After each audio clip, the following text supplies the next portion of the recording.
Hi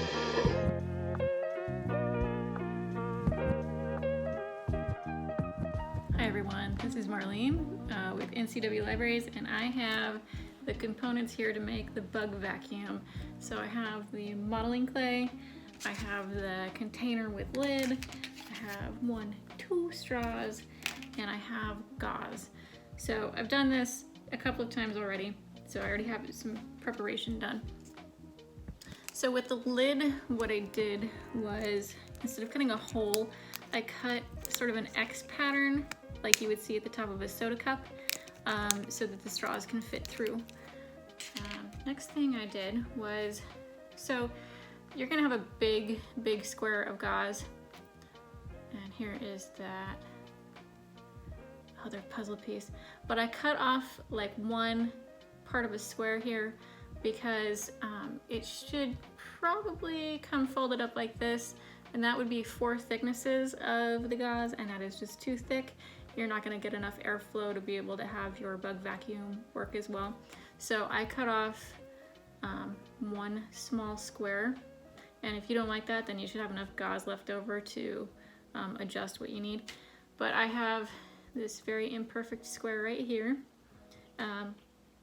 I found leaving it this big, it's just kind of too bulky. So you're going to take, I'm taking the short end of this straw, and I'm gonna put the gauze around it.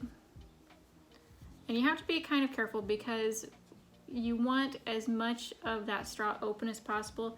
If you end up squeezing these shut, you're not gonna get airflow through the straw. So wrap that with gauze.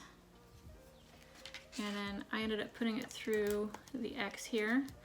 And then to make sure it was open enough, I kind of made sure to sort of squeeze that open. And then on the other X, that is on the opposite side, I'm just using the short end, I guess. I don't know if it matters too much. You could probably use the longer end if you want to. And put that through as well. So that's gonna get put on your container.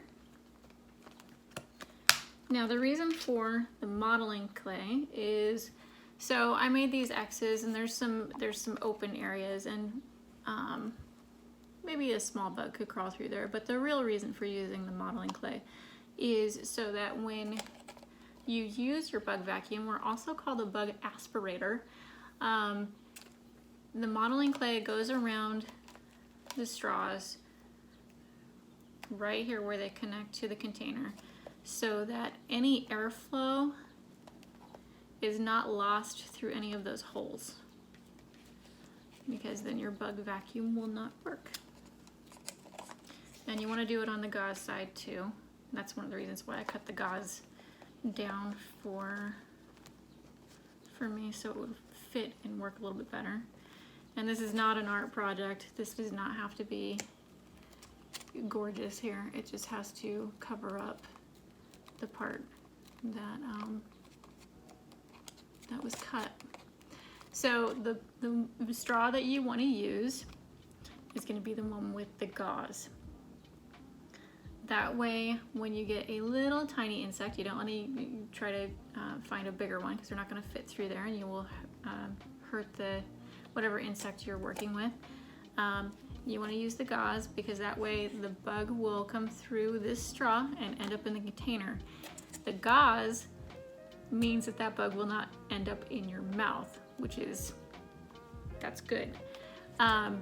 Another word of warning is any insect that is striped black and yellow, leave them alone.